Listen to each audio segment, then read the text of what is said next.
collecting from around the country from the best minds available. And then it seems to me we sit back and say, well, we talked to them. You know what, they don't agree with us, so we're going to kind of dismiss that and we'll go forward.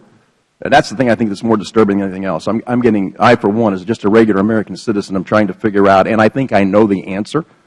And I said earlier, fool me once, shame on you. Fool me twice, shame on me. I'm not going to be fooled anymore. Reverend or Rabbi, anybody that wants to weigh in this, because if any of you had any input or aware of any input that was taken seriously and not given some kind of a massage. I'm not aware of any input other than what the average citizen would have. But I also have to say that those closing comments in my statement that the administration's accommodation was no accommodation at all were written several days ago before I learned that on Friday the final rule had no accommodation. That seems to me not to reflect good faith efforts and trust. I just refer, Congressman, to a series of questionings that took place on the other side of the Hill when Senator Hatch asked Secretary Sebelius about not only whether they had originally, in designing these guidelines, looked into the concerns of religious communities, but also to the constitutional and legal issues of religious freedom, and the answer was quite remarkable. Dr. Mitchell?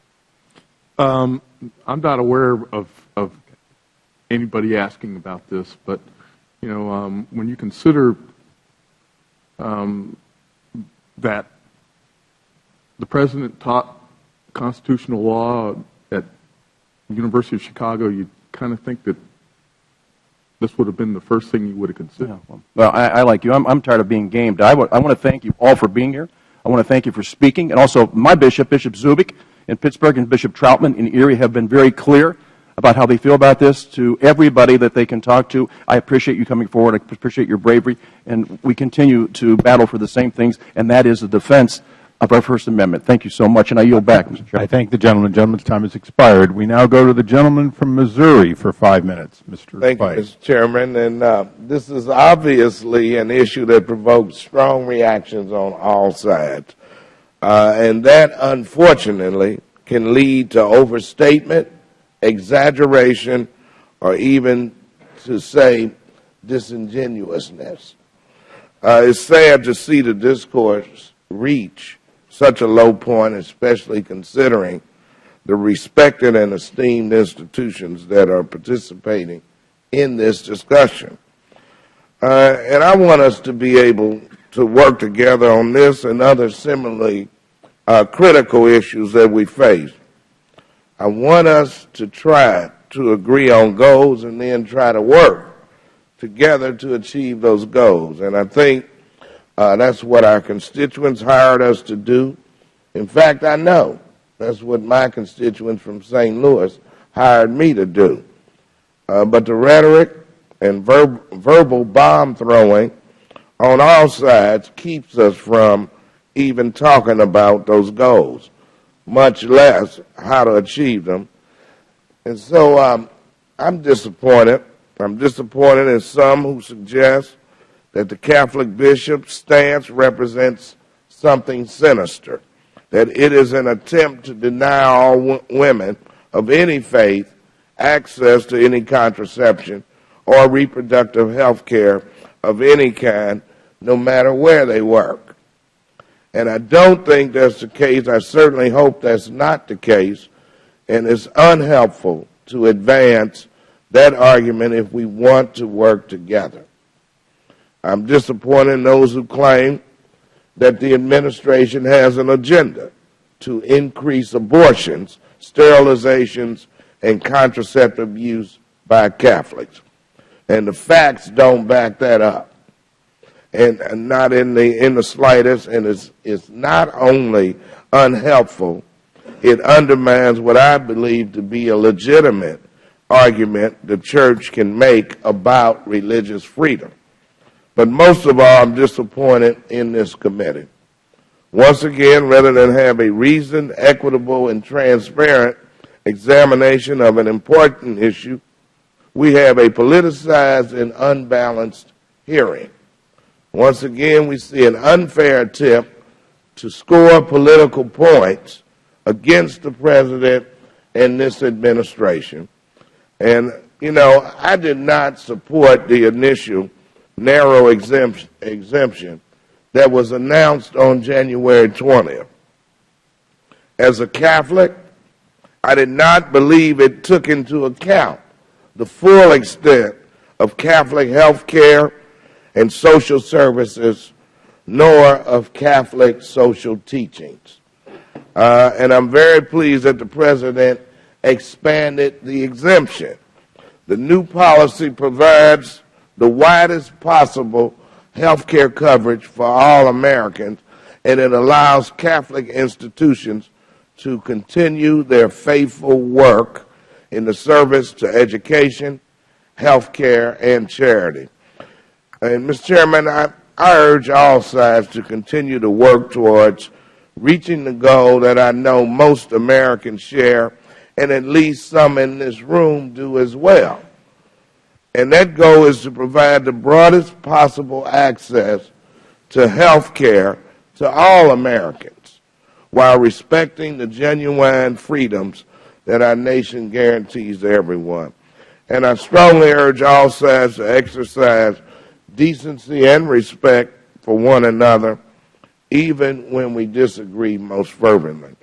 We should not sacrifice one set of principles in our struggle to uphold another. And at that point, Mr. Chairman, I have no question, but I'd like to yield the balance of my time to the gentleman from Maryland. Well, thank the gentleman for yielding. Bishop Lurie, I'm sitting here and I'm trying to, first of all, I'm going to associate myself with the words of the gentleman, Mr. Clay. But help me with this. If there's a woman, and see, because this, I'm trying to, you mentioned practicality a little earlier. If there's a woman who's, say, working for a Catholic entity, and she comes to you and she says, you know, I want contraception, and it's something that I want. And I've read surveys where it said 98% of women, Catholic women, use contraception. I'm just curious, what do you say to her? When somebody comes aboard to work for the church to begin with, the teaching is clear, the mission is clear, the teaching of the church in all of its nuance is set forth, and the terms of the plan are clear. Let's be clear that contraception is available in many different ways. Sometimes a couple in that condition, in that situation, might access it through a spouse's plan. But 90% of all health insurance plans include it, plus there's Title X, plus there are clinics. It can hardly be said that this is unavailable. It is available very, very widely. The issue here is forcing the church to provide it directly or indirectly in contravention of the church's teaching. And that's what we don't want to do. It's one thing when tax dollars pay for it. It's another thing when church dollars pay for it. Thank you very much. I thank the gentleman. We now go to the gentleman from South Carolina, Mr. Gowdy, for 5 minutes. Thank you, Mr. Chairman. I want to do something that we don't have a chance to do very often in Congress, which is actually to apply the facts to the law. Secretary Sebelius said her mandate, and I quote, strikes the appropriate balance between respecting religious freedom and increasing access to important preventative services. Now, I can find the free exercise of religion in the Constitution. You don't have to read very far to find that. I can't find the constitutional right to free preventative services. So what she's seeking to do is to balance something that cannot be taken away from you with something that the Constitution doesn't even provide to you. But I want to do this. I want to go through the law. It's a very simple analysis. Number one, does this mandate impose a substantial burden on the free exercise of religion? Yes or no? Does this mandate impose a substantial burden on the free exercise of your religious beliefs? Yes, we believe it does. Reverend Harrison? That's why I'm here. Dr. Mitchell. Yes, sir. Rabbi. This poses a substantial burden on the religious freedom and religious beliefs of many Americans. Okay. All right. Check. Second part of the analysis. Is there a less intrusive means of accomplishing a compelling state interest? Well, let's take them backwards. What is the compelling state interest in providing free contraception? It's available to 98% of the people in this country. Heck, there are some cities and states that will provide it for free. Just show up. So the notion that it's a compelling state interest in providing what is already available, and then go to the second part, is there a less intrusive means of providing that? I have not heard a single one of my colleagues say that they are going to submit a bill which pays for this themselves. I have not heard a single one of my colleagues offer to pay for it themselves. They want you to do it. Yes, sir. We would say that it's not a compelling governmental interest. If it were, there would be no such thing as grandfathered plans. If it were that these plans that have existed until now with exemptions would not have been allowed to do so. And so we do not think there is a compelling government interest, because there are still, under the current law, far too many exceptions for the government to be able to make that argument. You're right, Bishop. So even if this administration were to rewrite the Constitution, as has been known to happen from time to time, to find within the penumbra of the Fourth Amendment this right to free, not a right to preventative services. Our friends on the other side of the aisle misapprehend the point. A right to free preventative services. It still doesn't pass the less intrusive aspect of this constitutional analysis. So, with the law out of the way, then we can get to the sheer politics of this. I couldn't help but smile when my friend from Missouri encouraged us all to not score political points. I couldn't help but think, gosh, this is an election year. I wonder if I ought to provide free preventative services to over half the voting population. I wonder if that's what he meant by scoring political points. If you want to do it, that's fine. Don't do it through the First Amendment of the Constitution. I would say this in conclusion, then I want to give time to my friend and colleague, Mr. Mick Mulvaney.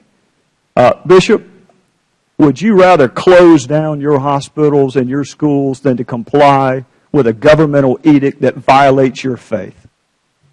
We are not going to violate our consciences. Reverend Harrison, you've already spoken with respect to civil disobedience. I believe you said you'd sooner go to jail than violate your conscience. Yes, I would, clearly.